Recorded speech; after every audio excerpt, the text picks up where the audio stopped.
What the hell is he doing here? Security? Get this man out before he steals something.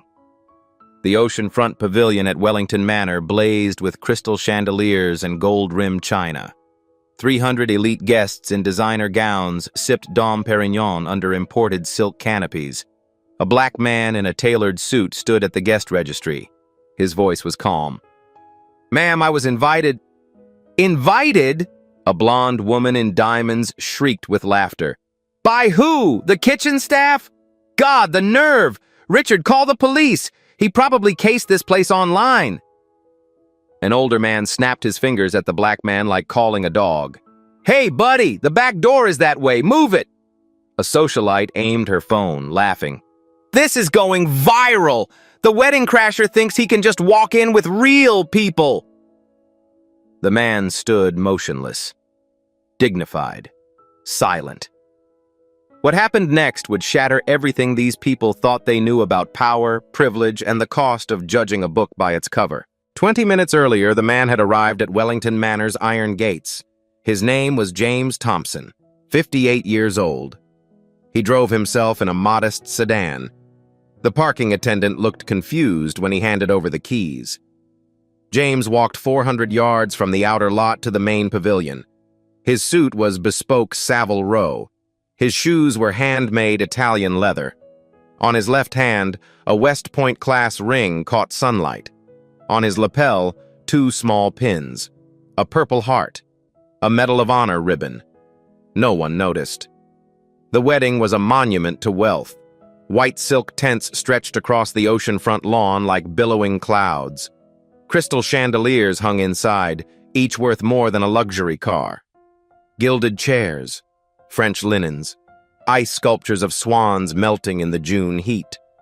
300 guests mingled in clusters, women in Chanel and Dior, men in Tom Ford and Brioni. Diamonds glittered everywhere. The air smelled of expensive perfume and imported roses. This was old money meeting older money. The Wellington family had ruled the Hamptons for 7 generations.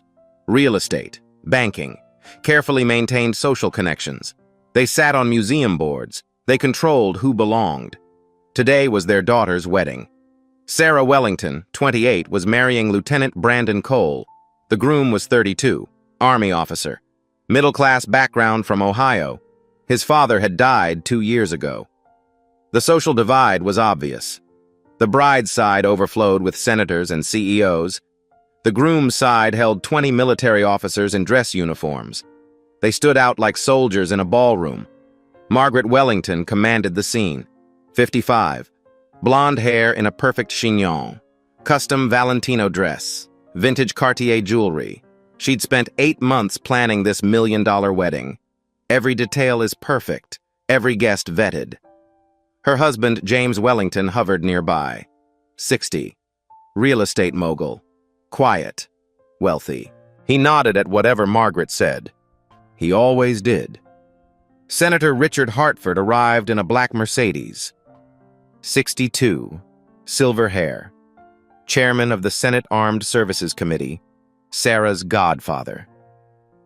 He kissed Margaret on both cheeks. Magnificent, Margaret. Simply magnificent. Margaret's smile was triumphant. Only the best for our Sarah. Preston Blackwood landed by helicopter, 45, hedge fund billionaire, Margaret's brother, custom tuxedo, Rolex worth 6 figures, loud, crass, new money pretending to be old. "This must have cost a fortune, sis." He slapped James Wellington's back. "Hope the groom's worth it." Margaret laughed. "We're not marrying him for his money, Preston." "Good thing," Preston bellowed, "because he doesn't have any." The crowd laughed, the kind of laughter wealthy people made about those who weren't.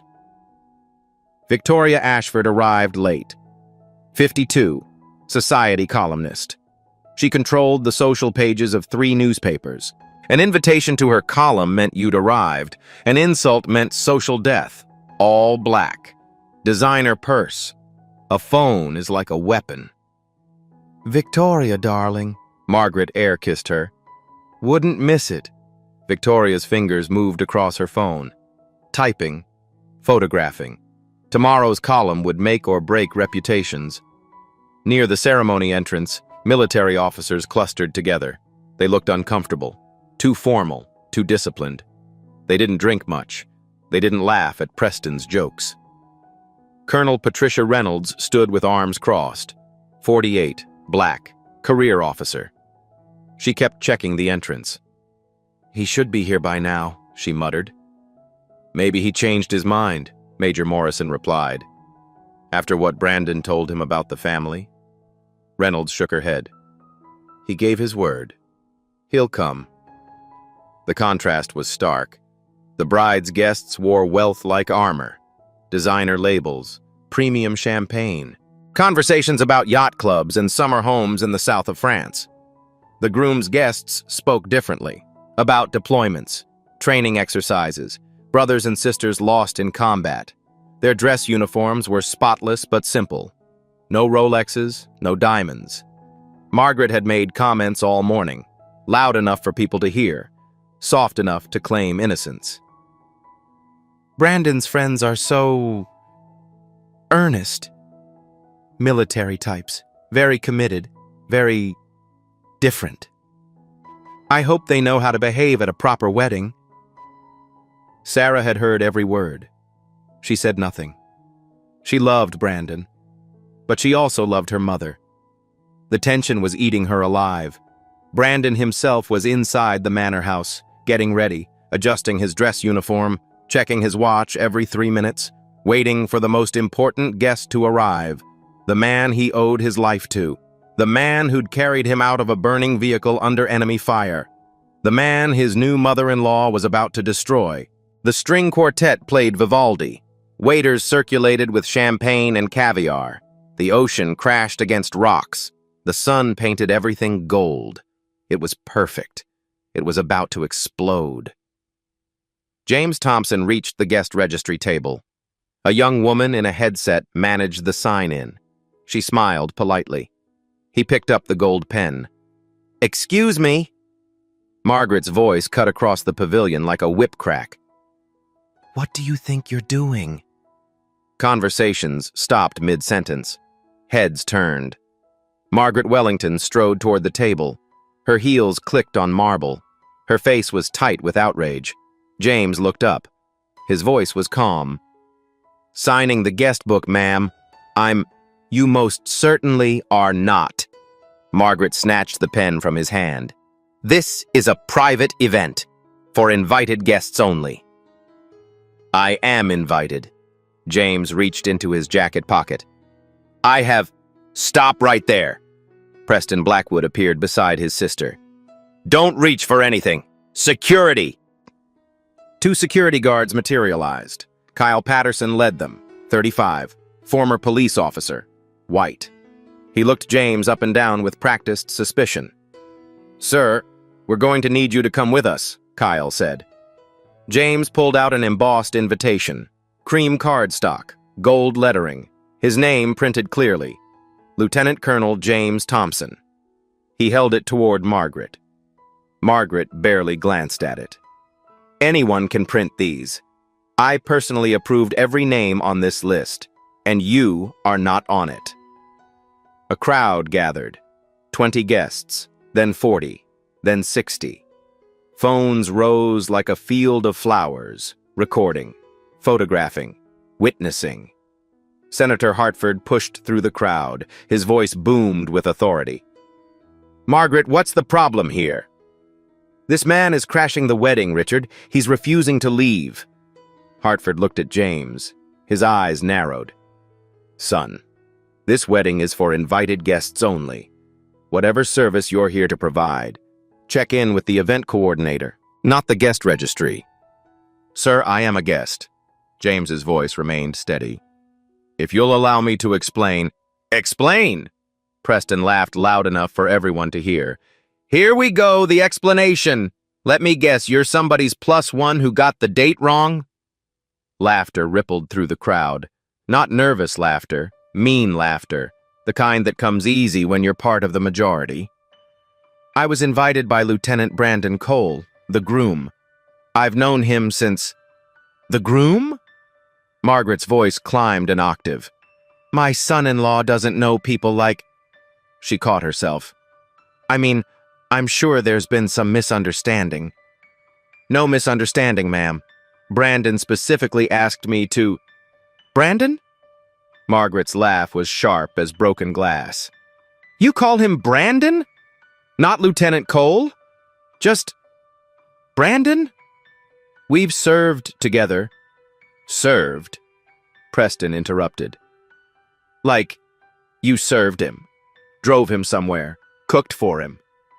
More laughter, louder now. 60 guests became 80. The crowd pressed closer. The air felt thick, suffocating. James's jaw tightened, just slightly, just enough to show he felt every word. But his posture remained perfect. Military straight, hands at his sides, non-threatening. Victoria Ashford pushed to the front. Her phone was already out, already typing. This is incredible. Wedding crasher at the Wellington event. My readers will eat this up. Kyle, the security guard, stepped closer. Sir, I'm going to have to ask you to leave the property. Voluntarily, or we can call the police. I'd prefer not to leave, James said quietly. I gave my word I'd be here. Your word? Preston's voice dripped with mockery. Buddy, I don't know what game you're playing. These people... He gestured at the crowd. They're senators, CEOs, real estate moguls. You think you can just walk in here? Senator Hartford pulled out his phone. I'm calling the police. This has gone on long enough. Please don't do that, James said. There's no need. No need? Margaret's voice was shrill now. You've disrupted my daughter's wedding. You've made our guests uncomfortable, and you're refusing to leave. A woman in a Dior gown spoke up. I saw him near the gift table earlier. Was he causing it? She hadn't. She'd arrived 10 minutes ago. But the lie spread like fire in dry grass. Oh my God, you're right, another guest joined in. I saw him too, looking at the envelopes. Probably checking which ones have cash, Preston added. Classic move. James's hands trembled, just slightly.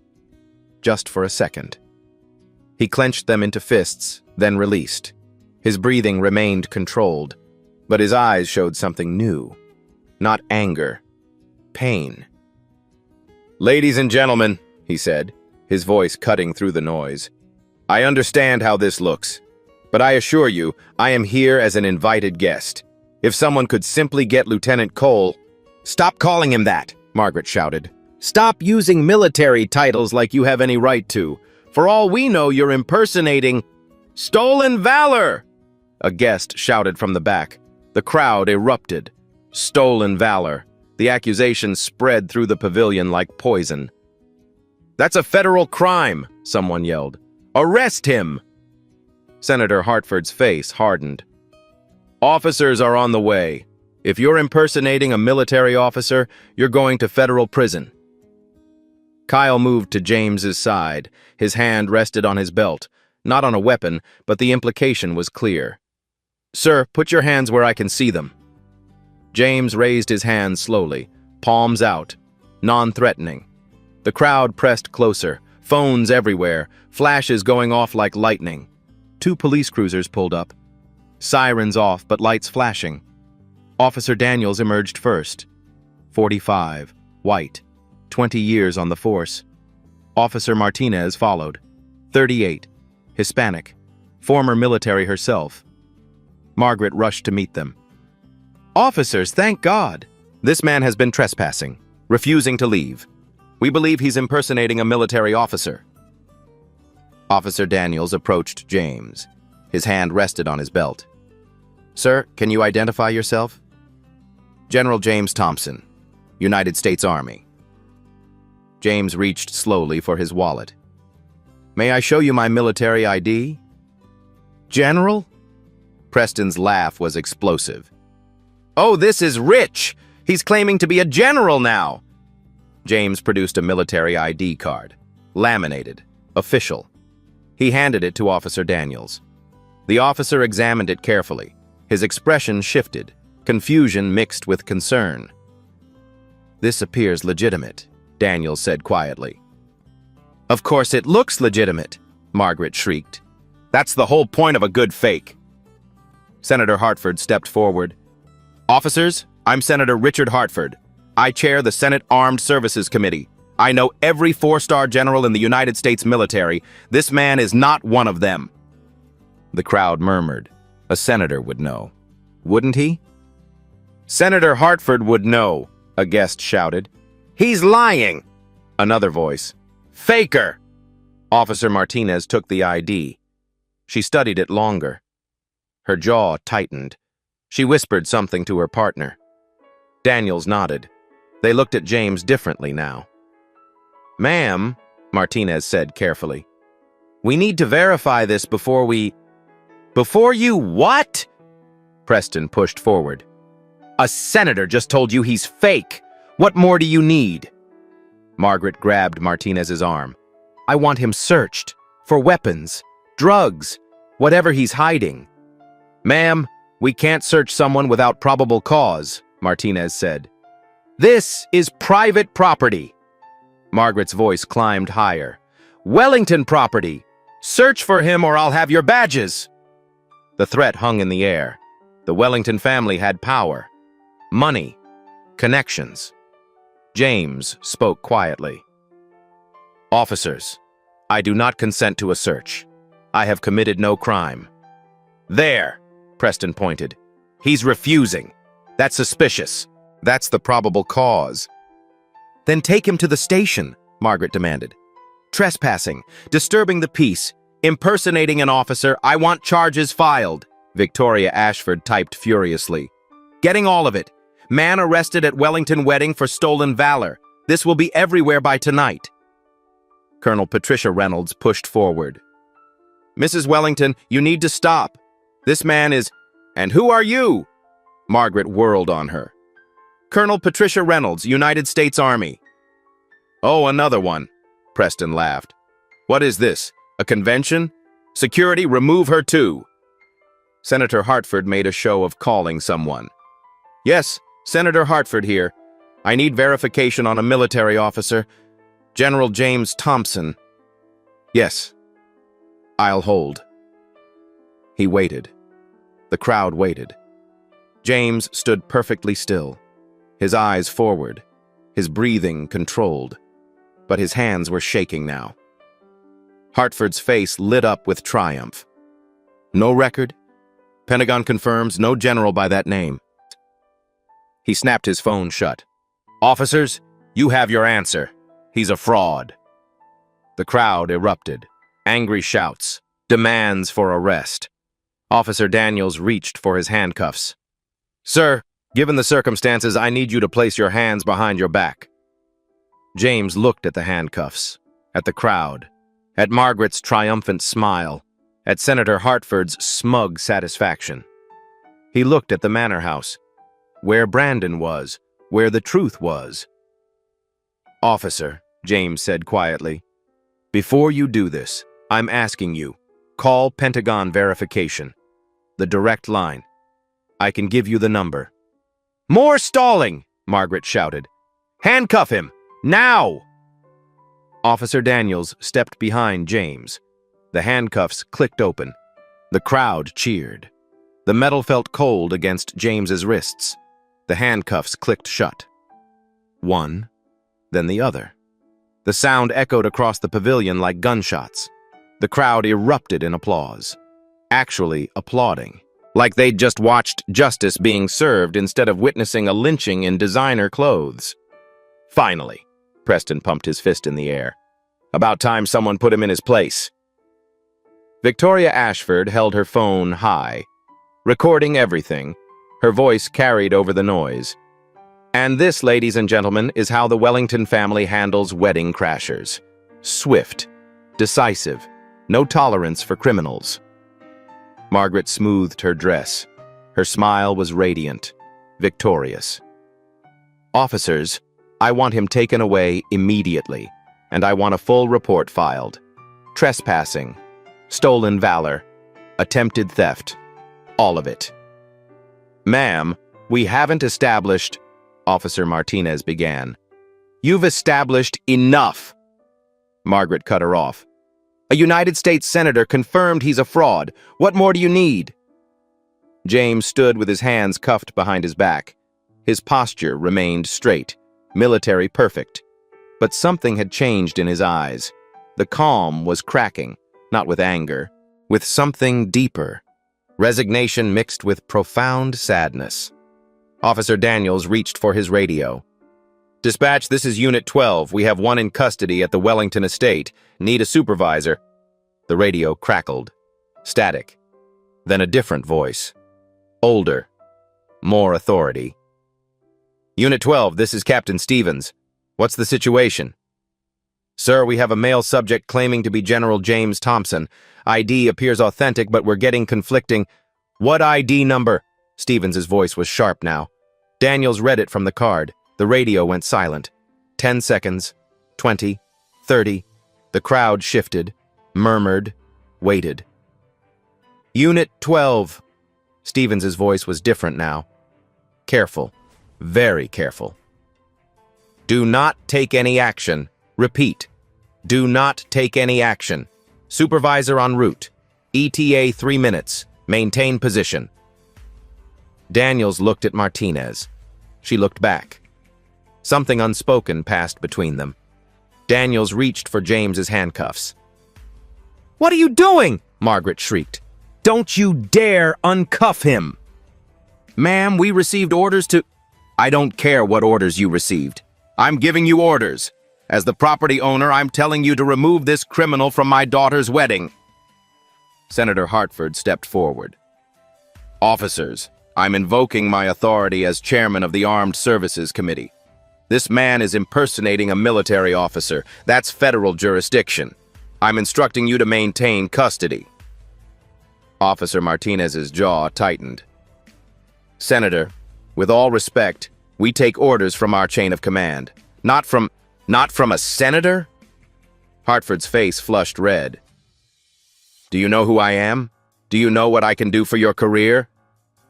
Yes, sir, Martinez said quietly. We do. The crowd pressed closer. 100 people now. Maybe more. All filming, all watching, all waiting for blood. Preston pushed to the front. What's the holdup? Take him away. My sister wants him gone. Sir, please step back, Daniels said. Don't tell me to step back.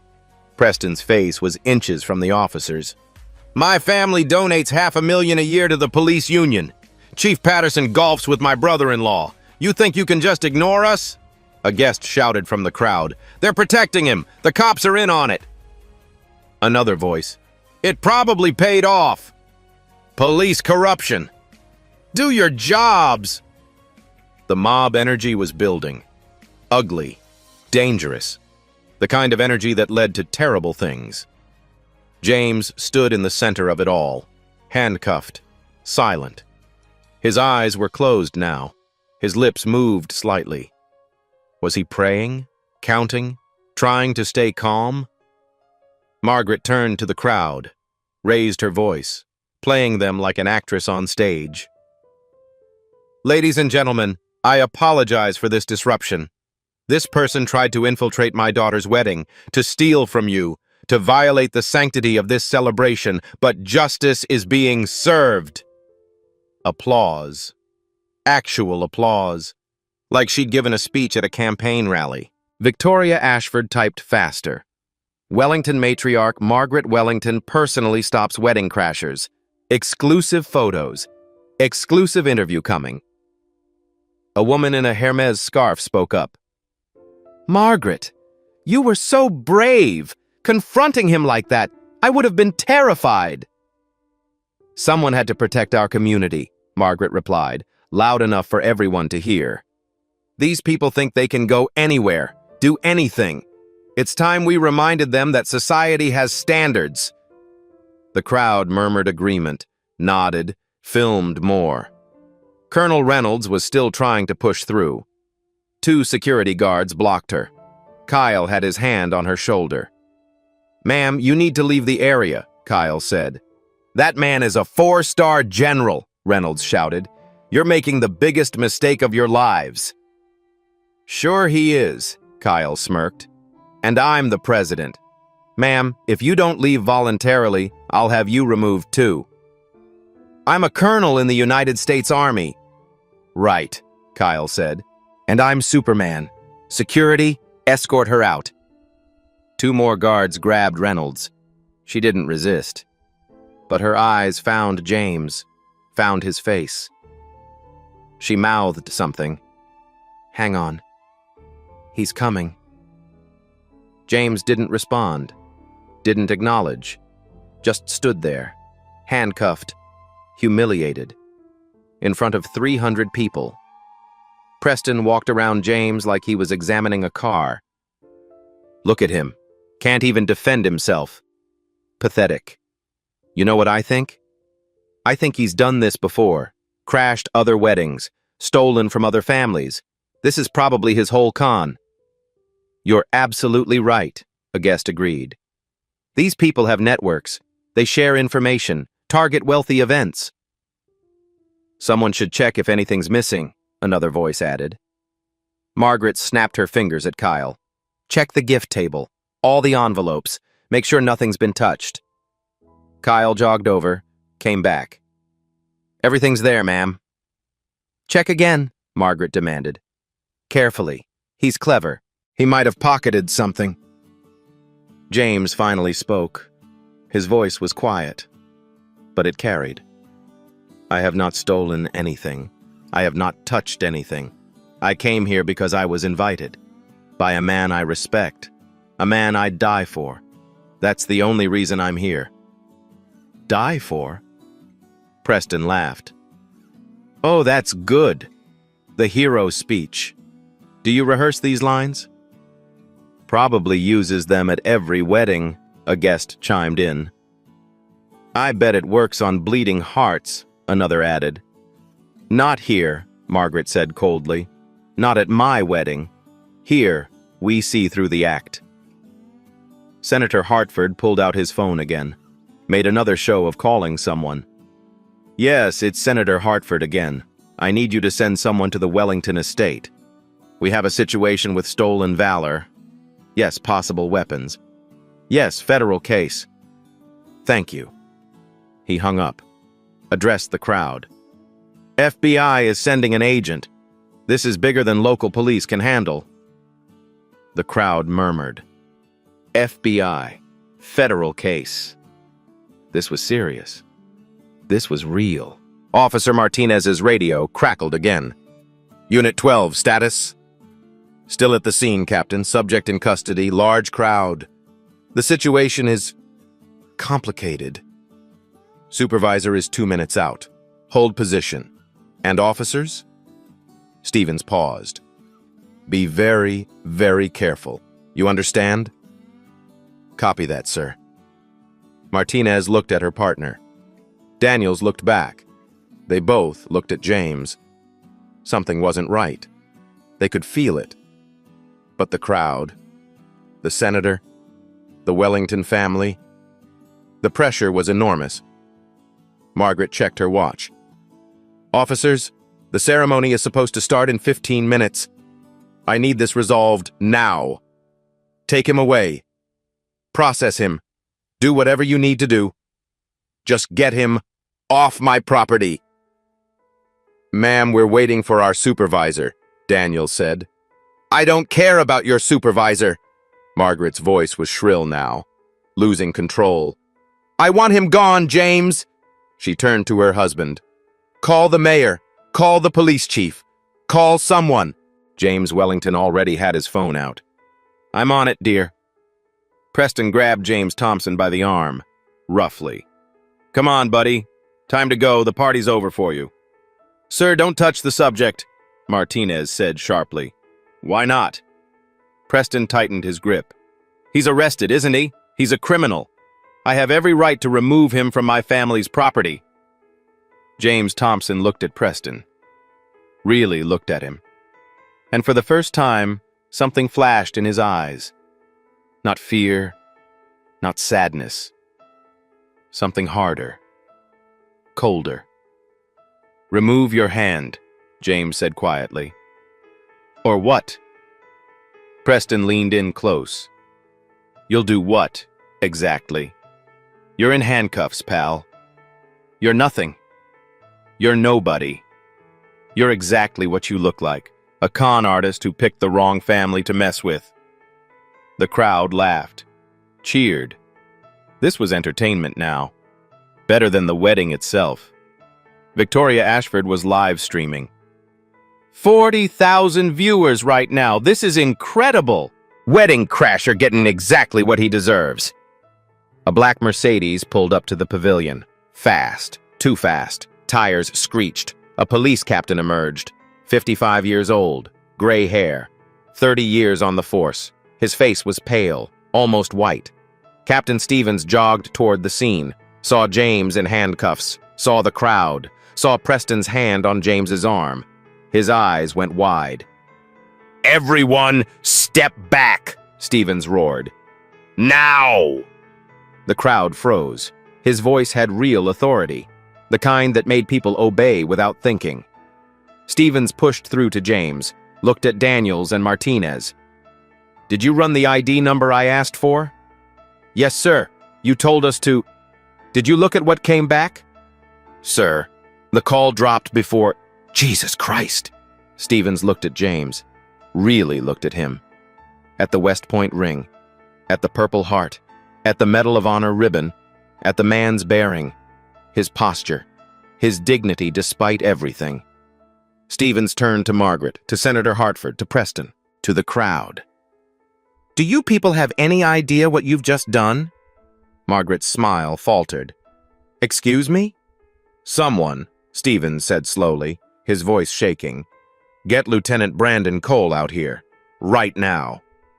"The groom is preparing for the ceremony," Margaret protested. "I won't have—" "Get him now!"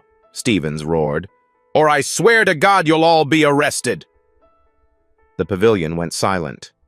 Completely silent. Even the ocean seemed to stop crashing. From the manor house, a door burst open. Lieutenant Brandon Cole ran out, full dress uniform. His face was panicked, confused, searching the crowd. He saw James, in handcuffs, surrounded by police. His face went white. He started running. Brandon Cole ran like his life depended on it. His dress shoes slipped on marble. He nearly fell, caught himself, kept running. Sarah ran behind him, her white dress bunched in her fists. Her veil flew off. She didn't stop. The crowd parted, confused, uncertain. Something in Brandon's face made them step back. He reached the center, saw James in handcuffs, saw his mentor, his hero, surrounded, humiliated. Brandon stopped 10 feet away, his chest heaving, his eyes filling with tears. He came to attention. Military perfect, spine straight, shoulders back. His right hand snapped up. A salute, sharp, precise, held perfectly still. "General James Thompson, sir!" Brandon's voice cracked. "Lieutenant Brandon Cole requests permission to approach, sir." The world stopped. Every sound died.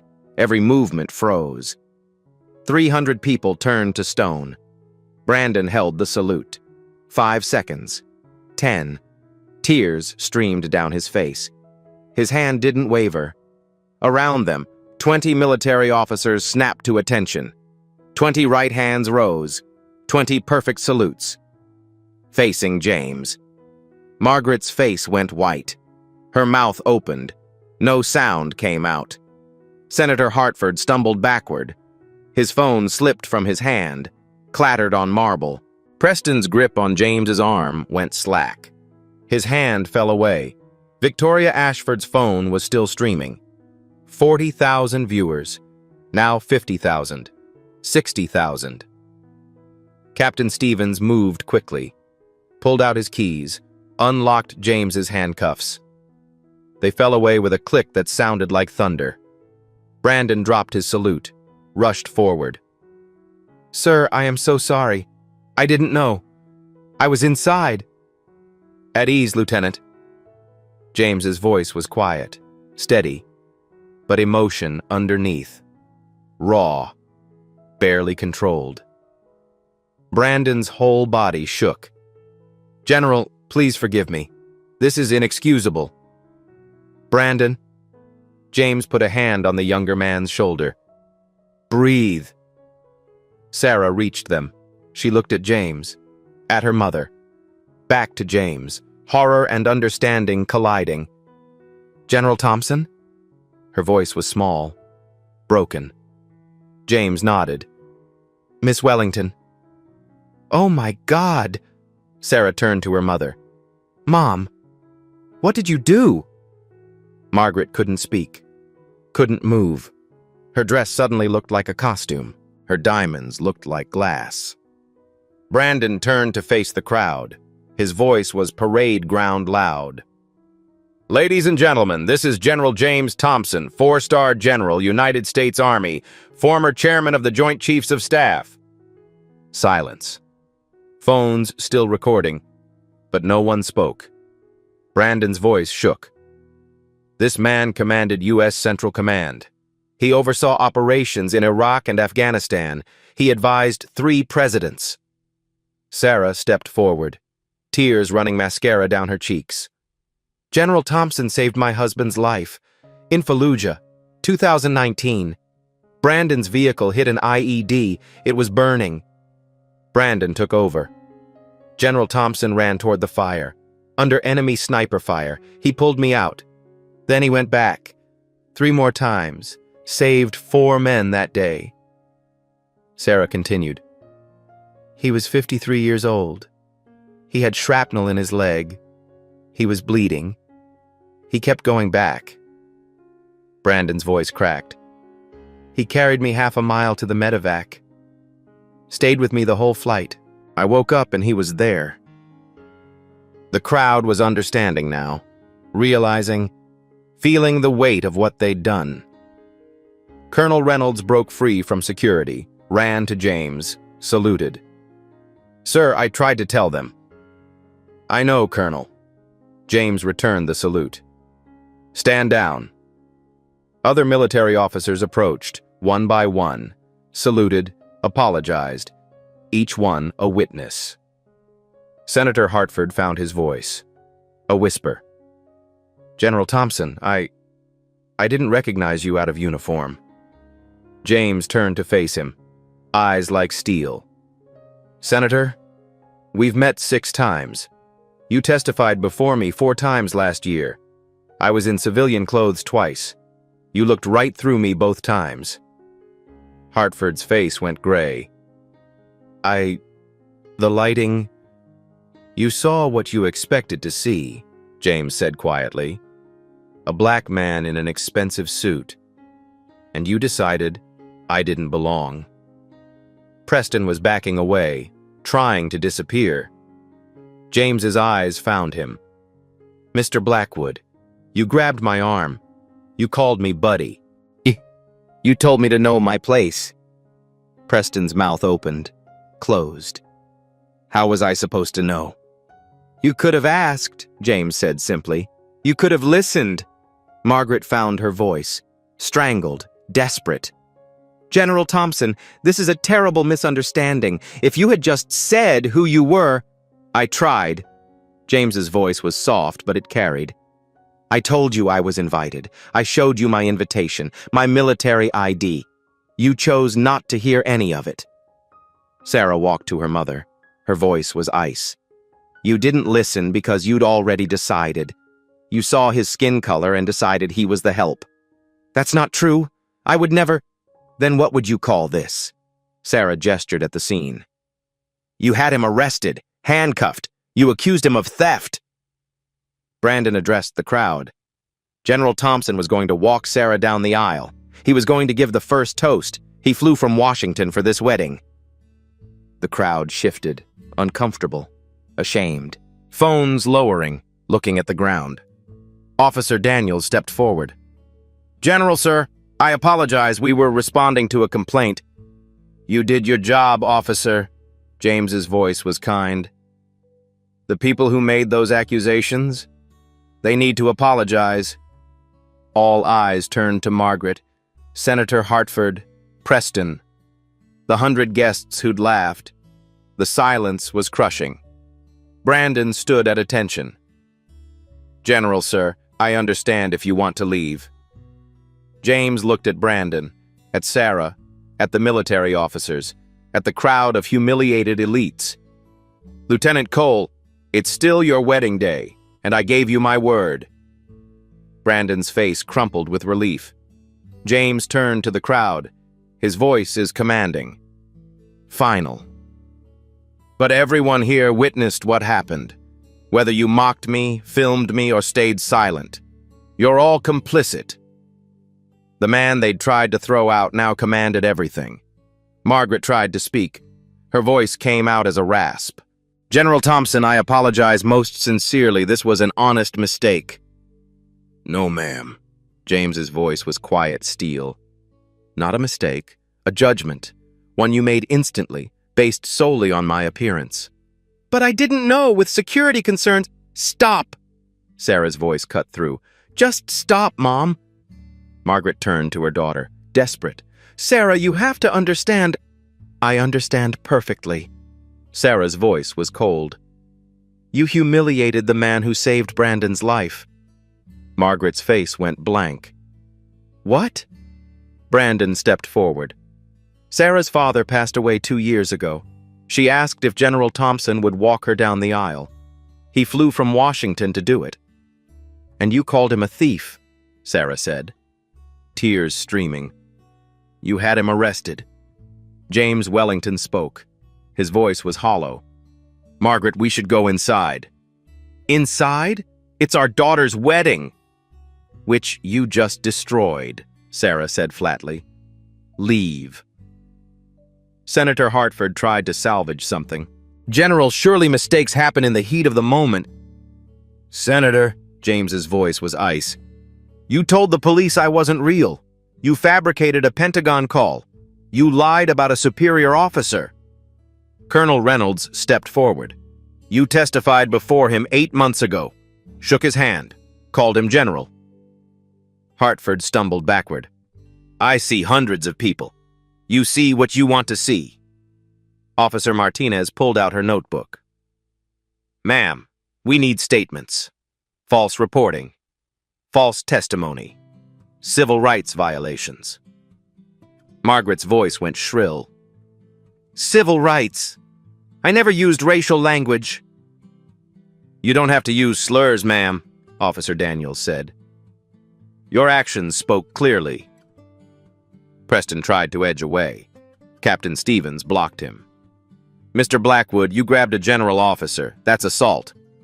"I barely touched him." "You grabbed my arm," James said. "Squeezed it. Called me nobody." Preston's wife appeared from the crowd. Her face was stone. "We're done, Preston. I'm taking the kids." She walked away. He reached for her. She kept walking.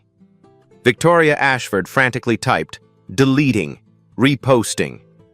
"General Thompson, I'll print a front-page apology." "You'll print the truth," James said.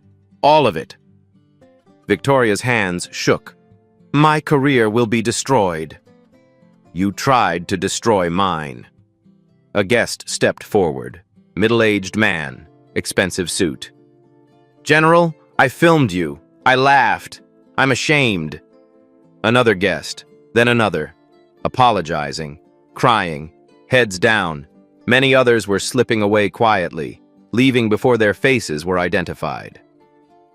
"Everyone who participated," Brandon announced. "Every person who laughed, filmed, or stayed silent. You know who you are." Victoria checked her phone, face white. "It's viral. Everywhere. 15 million views already." Margaret grabbed her husband's arm.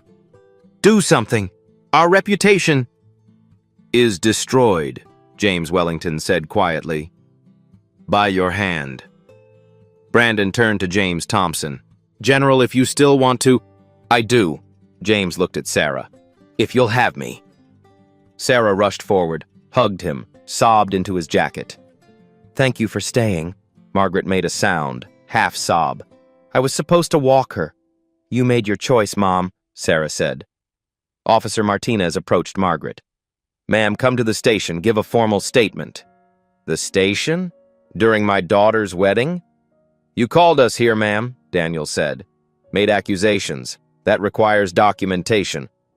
Senator Hartford pulled out his phone. "I'm calling my lawyer." "You'll need one, sir," Captain Stevens said. Half the guests had left. The other half stood frozen. Witnesses to shame. Kyle, the security guard, approached. "Sir, I apologize. I should have verified." "You were following orders," James said. Factual, not forgiving.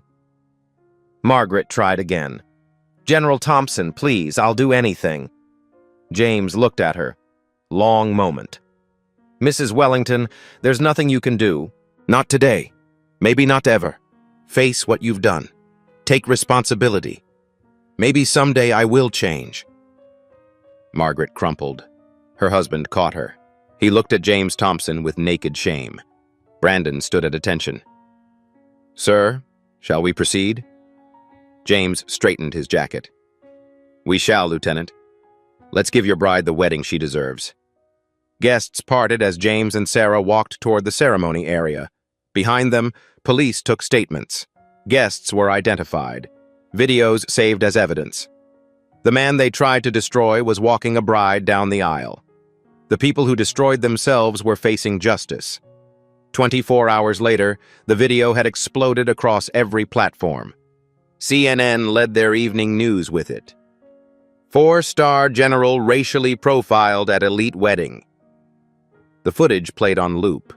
Margaret's voice, Preston's laughter, the handcuffs clicking shut. MSNBC ran an 8-minute segment. Former Joint Chiefs chairman humiliated by mob. Split screens showed James in handcuffs beside his official Pentagon photo. 4 stars gleaming. Fox News covered it extensively.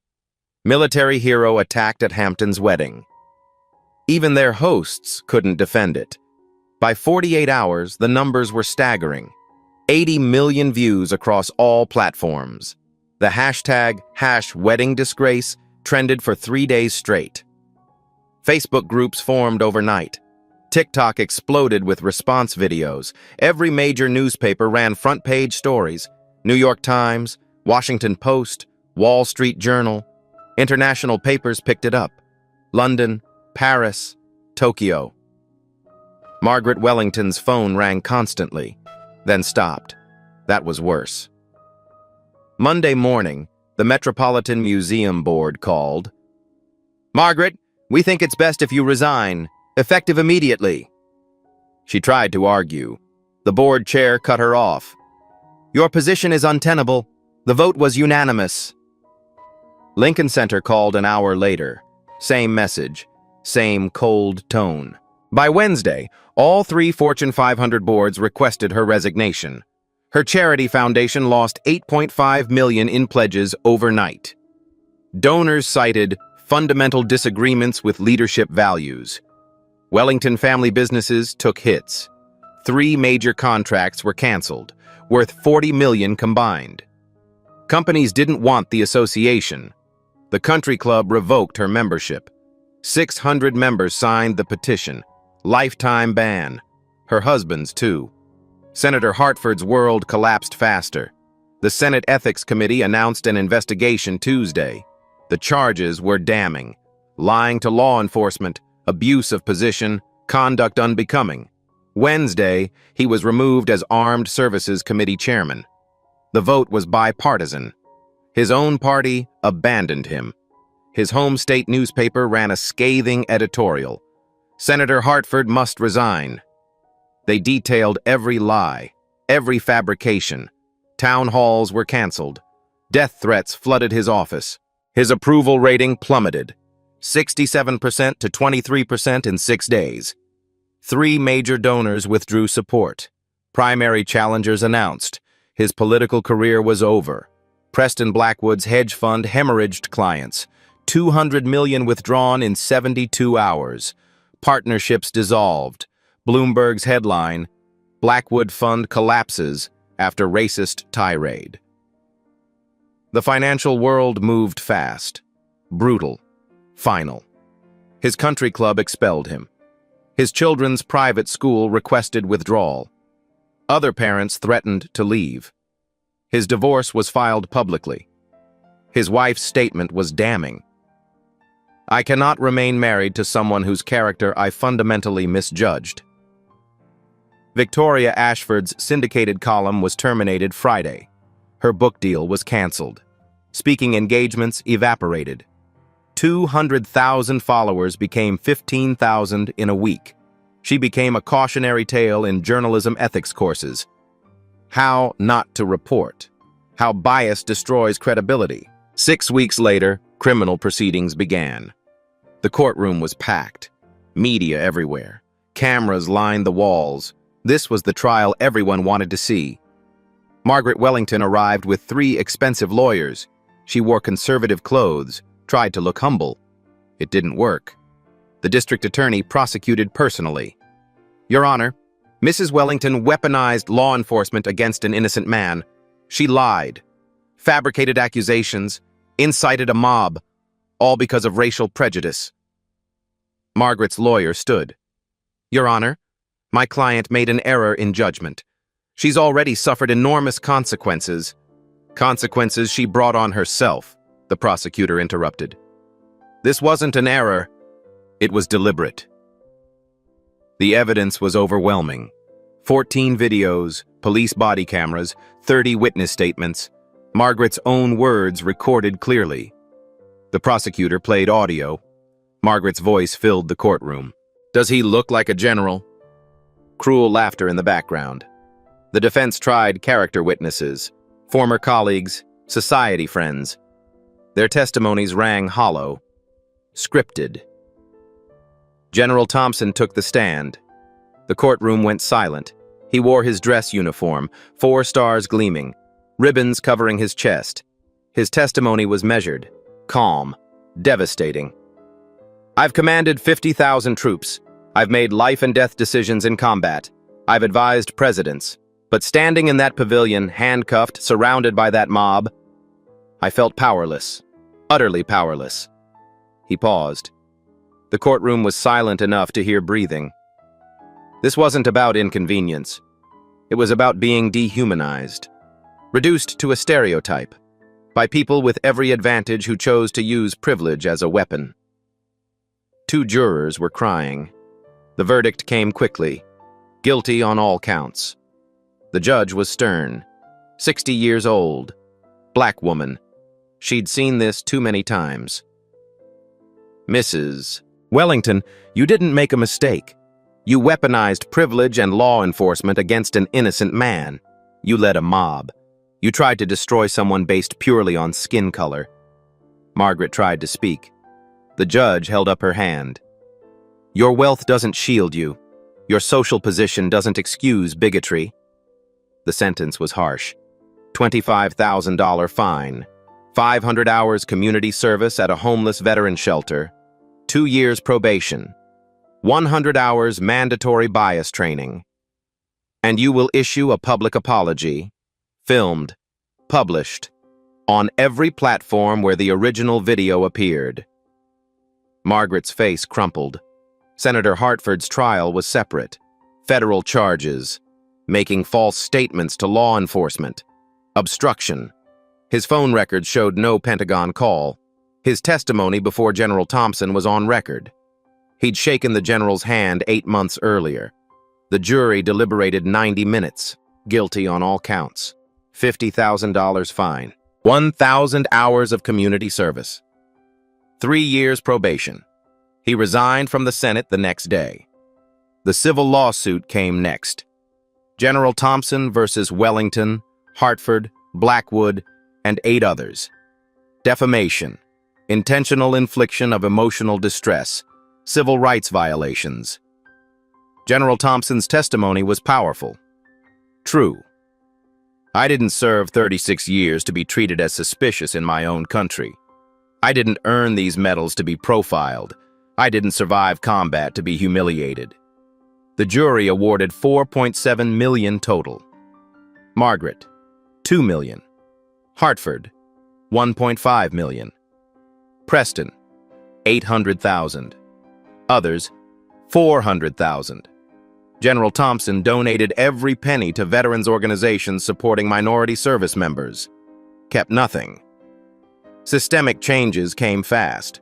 Wellington Manor implemented mandatory anti-discrimination training, quarterly, third-party audits, community oversight, local police revised protocols, new rules for trespassing calls, mandatory verification before searches, bias training, 8 hours annually.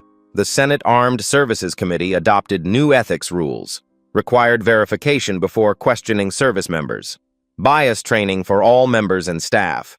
50 municipalities nationwide adopted similar policies. The case became a teaching tool. Harvard Business School made it a case study.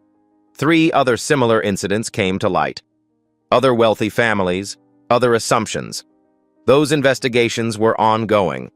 The president issued a statement. General Thompson served with distinction. What happened to him demands accountability. Brandon and Sarah established a scholarship fund. The Colonel Reed Veterans Education Fund. $5 million raised in the first year. The wedding video became required viewing. Diversity training, corporate seminars, police academies, schools. 150 million total views worldwide. Most watched viral video of the year. But the work wasn't done. The conversation had just begun. 1 year later, General James Thompson stood in his new office. Not a military office anymore, a civilian one. Large windows overlooked the Potomac River. The nameplate on his desk read, Secretary of Veterans Affairs. A cabinet position, appointed by the president, confirmed unanimously. He used his platform for 2 missions now. Veterans' rights and racial justice. They were connected. You couldn't separate them. He gave speeches. Over 100 in the first year. His talk was always the same. Dignity under fire. He'd written a memoir. Uniform Judgment. #1 on the New York Times bestseller list for 16 weeks. Proceeds went to his foundation, Service Without Prejudice. A young black captain sat across from him. Nervous, honored. Sir, that day at the wedding, how did you stay so calm? I would have exploded. James leaned back, smiled slightly. Anger was my first instinct, but anger without strategy accomplishes nothing. So you planned it? No, but I understood something. I was witnessing people reveal who they are. My job was to let them, then let consequences unfold naturally. The captain nodded. The question isn't whether you have anger, James continued. It's what you do with it. Destroy you or channel it into change. Margaret Wellington had completed her community service. 500 hours at the homeless veteran shelter. She'd worked quietly, genuinely. She attended therapy now. Bias training. Not because a judge ordered it, because she chose to continue. Her relationship with Sarah was healing. Slowly. Some wounds took time. She'd written James a letter 6 months after the trial. Not asking forgiveness, just acknowledging, accepting. He'd written back. Brief. Actions speak louder than words, Mrs. Wellington. Show the world who you're becoming. She was trying. Senator Hartford never recovered. He'd lost everything. His seat, his reputation, his marriage. He lived quietly now in a different state. Consultant work, a fraction of his former income. He'd testified supporting the General Thompson Law, legislation strengthening penalties for false reporting based on race. 15 states passed it. Federal legislation pending.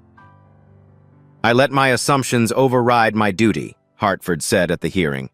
I hope others learn from my catastrophic mistake. Not redemption, but acknowledgement. Preston Blackwood remained bitter.